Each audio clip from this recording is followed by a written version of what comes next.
اللہ الرحمن الرحیم. محترم جناب سید مراد علی شاہ صاحب وزیر اعلیٰ سندھ، جناب مولانا اسد محمود صاحب وزیر مواصلات حکومت پاکستان، جناب امین الحق صاحب منسٹر ٹیکنالوجی، محترم جناب چودھری قمر الزمان قاہرہ صاحب special assistant to prime minister of Pakistan, جناب پروفیسر چودھری احسن اقبال صاحب منسٹر آف پلاننگ، محترمہ مریم اورنگزیب صاحبہ منسٹر انفارمیشن، جناب ناصر شاہ صاحب صوبائی وزیر حکومت سندھ، جناب خرم آغا سیکرٹری کمیونیکیشن، محترم جناب صلاح الدین صاحب MNA، جناب شبیر قائم خانی صاحب MNA، سینیٹرز، MNAs، ممبران صوبائی اسمبلی اور حیدرآباد سندھ کے میرے انتہائی قابل احترام بزرگوں، بھائیوں اور بہنوں، السلام علیکم. ابھی ہم اسی منصوبے کا ایک افتتاح سکھر میں کر کے آئے ہیں اور اب دوسرا افتتاح آج اس وقت حیدرآباد میں ہوا چاہتا ہے، اور میں آپ کو سب کو دل کی عطا گرائیوں سے مبارکباد پیش کرتا ہوں کہ یہ عظیم منصوبہ جو کہ جس طرح بھی آپ کو یہاں پر بھی اور سکھر میں بھی بتایا گیا کہ بانی موٹر ویز میاں محمد نواز شریف، یہ انہیں کی قومی بصیرت تھی، سوچ تھی، جس نے آج پشاور سے لے کے سکھر تک پورے پاکستان کو ایک لڑی میں پرو دیا ہے. اور آج انہی کے اس ویژن کو ہم آج آگے بڑھا رہے ہیں میاں نواز شریف کے، اور سکھر حیدرآباد کا یہ منصوبہ سیگمنٹ جو کہ 306 کلومیٹر ہے اور 307 ارب روپے کی اس کے اوپر خطیر رقم خرچ ہوگی، اور اللہ تعالیٰ نے چاہا تو 30 مہینے میں یہ منصوبہ تکمیل ہوگا آپ کی دعاؤں سے. میرے بزرگوں، بھائی اور بہنوں، جناب مراد علی شاہ صاحب حساب کے بڑے پکے ہیں، قانون دان بھی ہیں اور میتھمیٹکس بھی بہت اچھی طرح سمجھتے ہیں، تو کہیں یہ خسارے والی جگہ پر پاؤں نہیں رکھتے. بالکل بہت ذی شعور ہیں، اپنے کام کو بہت سمجھتے ہیں. تو انہوں نے آج یہاں پر آ کے سکھر میں جو انہوں نے فرمایا، یہاں پر حیدرآباد میں اس میں کئی گنا اضافہ کر دیا ہے. اس کی کئی وجوہات ہیں ان کی. تو شاہ صاحب کو پتہ ہے کہ حکومت پاکستان کے خزانے پہ کتنا بوجھ ہے، وہ جانتے ہیں اچھی طرح، اور یقیناً انہوں نے اپنے عوام کی، صوبے کی جو باتیں ہیں، مطالبات انہوں نے پیش کرنے ہیں، یہ ان کا حق ہے، ان کو کرنا بھی چاہیے. اسی طرح میرے بھائی امین الحق صاحب نے بھی اپنے مطالبات پیش کیے، اور ایک تو بڑا جائز مطالبہ ہے اور مشترکہ مطالبہ ہے، اور بالکل اس کی منطق سمجھ میں آتی ہے کہ کراچی سے حیدرآباد کا جو موٹر وے ہے وہ بالکل چوک ہو چکا ہے، اور یعنی الٹی گنگا بہتی ہے، ٹریفک الٹی ڈائریکشن سے آتی ہے، حادثات کا آئے دن وہاں پر سامنا ہوتا ہے۔ تو میں سمجھتا ہوں کہ آپ یقین کریں کہ میاں نواز شریف، جس طرح میں نے کہا کہ یہ موٹر وے کی بنیاد انہوں نے رکھی 90 کی دہائی میں، اور یہ سلسلہ پر جاری رہا۔ ان کا یہ ویژن اس وقت تک مکمل نہیں ہو سکتا کہ جب تک کہ اس میں کراچی حیدرآباد کو شامل نہ کیا جائے۔ اس کے لیے میں جو منسٹر پلاننگ ہیں چودھری احسن اقبال صاحب، پروفیسر چودھری احسن اقبال صاحب، ان کی خدمت میں عرض کروں گا کہ وہ فی الفور اس کی فیزیبلٹی شروع کریں، اور جناب مولانا اسد صاحب کو میں گزارش کروں گا کہ اس کو جنگی بنیادوں پر اس کو آپ ٹیک اپ کریں، اور اسی ماڈل میں یہ انشاءاللہ میں آپ کو مجھے یقین واثق ہے کہ آپ اسی ماڈل میں پبلک پارٹنرشپ میں یہ منصوبہ انشاءاللہ بہت برق رفتاری سے لگ سکتا ہے، اور دنیا کی مایہ ناز کمپنیاں اس میں آ کے سرمایہ کاری کریں گی۔ تو آپ اللہ کا نام لیں، اور چیف منسٹر صاحب آپ بڑے ایک ویژنری چیف منسٹر ہیں، اس کی جو زمین کا جو بیٹھ کے آپ سارا ڈسکس کریں گے، تو یہ منصوبہ اس کی اگر شروعات، اس کی فیزیبلٹی، اس کی ڈاکومنٹیشن فی الفور شروع ہو جائے تو اس سے اچھی اور کوئی بات نہیں ہو سکتی۔ تو میں آپ کو یہ انکریج کروں گا کہ اس کے اوپر فی الفور کام کیا جائے۔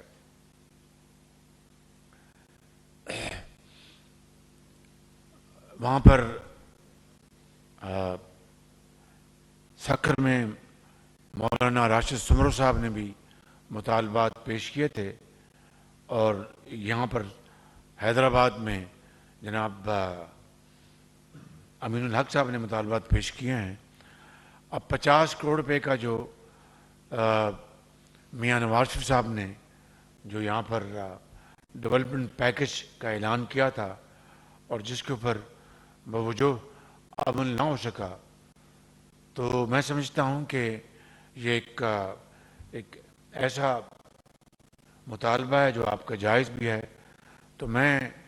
یہ عرض کروں گا، اور جناب چیف منسٹر سندھ کی خدمت میں،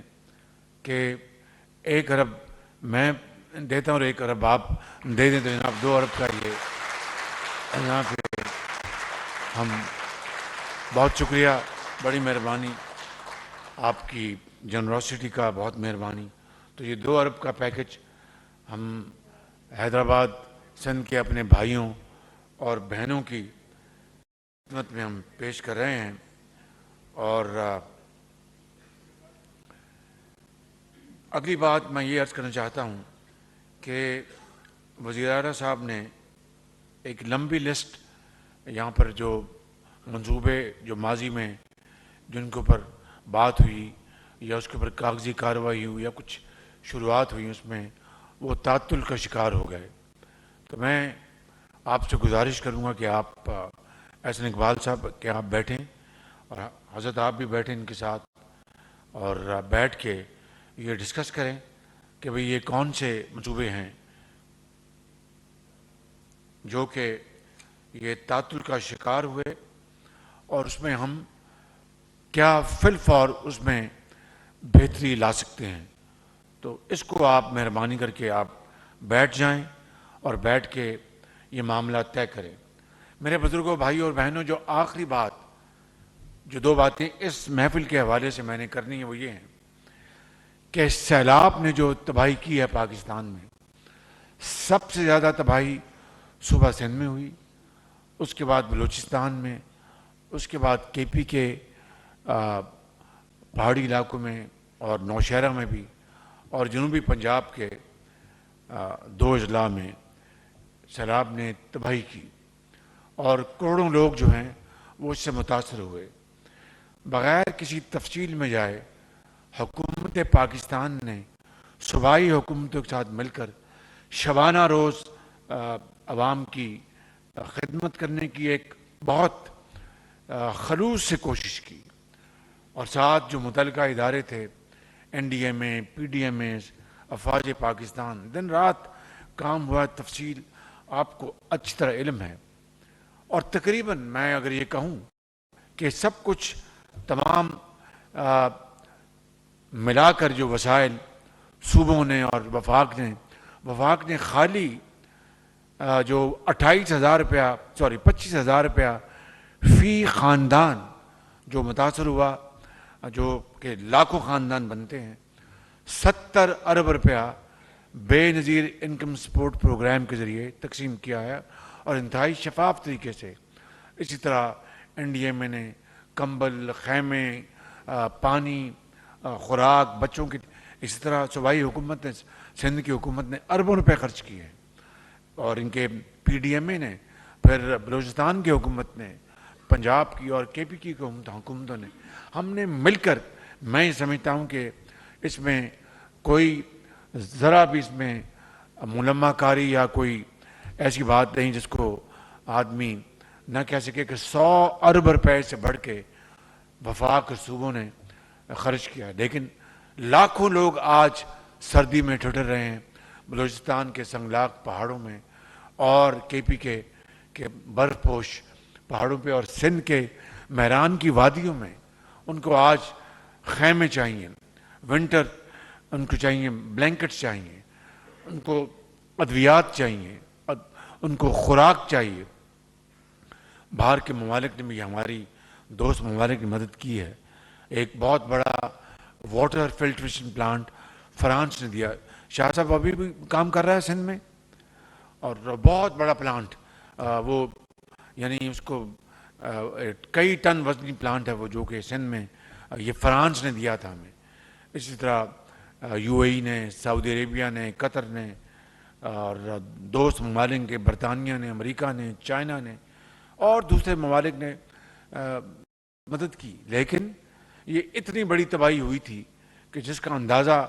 لگانا کوئی آسان کام نہیں. 30 ارب ڈالر کے نقصانات ہوئے ہیں. اب 9 جنوری کو جنیوا میں ہماری ڈونرز کانفرنس ہو رہی ہے اور وہاں پر ہم اپنا کشکول نہیں لے کے جائیں گے, اپنا حق مانگنے کے لیے وہاں پر آواز اٹھائیں گے جس طرح ہم نے دوسرے فورم پہ اٹھائی ہے. اور اس طرح پاکستان کے پاس جو بھی وسائل ہیں ہمیں اپنے ان بھائیوں اور بہنوں اور ماؤں کے لیے ہم وقف کر دیں گے. بہت مشکلات ہیں, چیلنجز بہت ہیں. ایک طرف معاشی تباہی جو پچھلی حکومت نے کی, مہنگائی کا بوجھ ہے, آئی ایم ایف کا کہ کڑی شرائط ہیں, انہوں نے باقاعدہ پاؤں میں زنجیریں پہنا دی ہیں. پھر آپ دیکھتے ہیں کہ ہمیں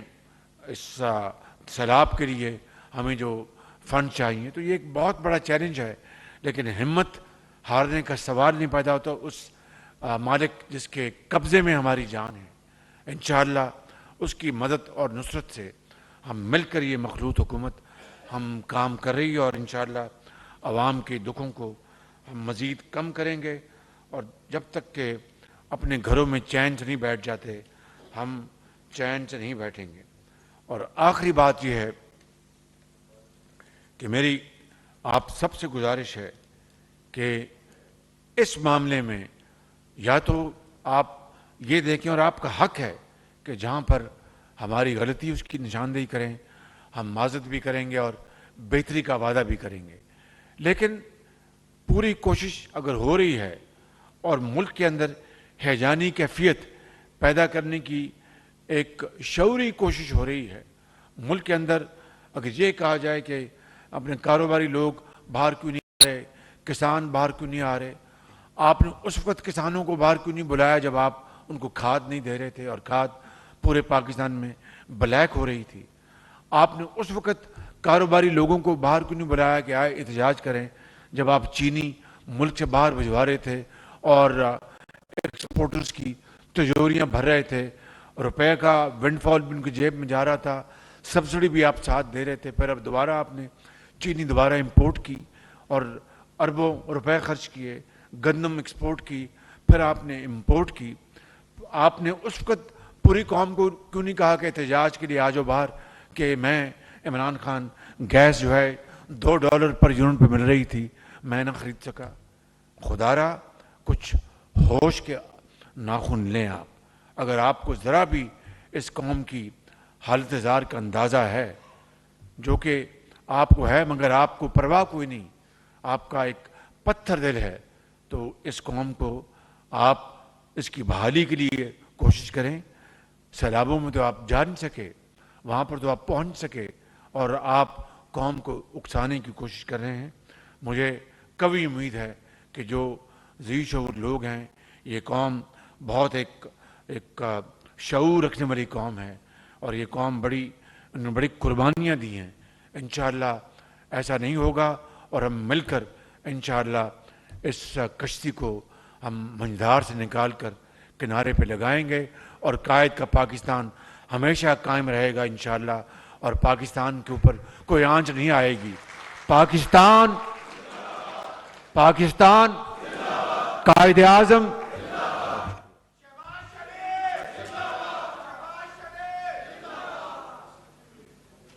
وزیر اعظم محمد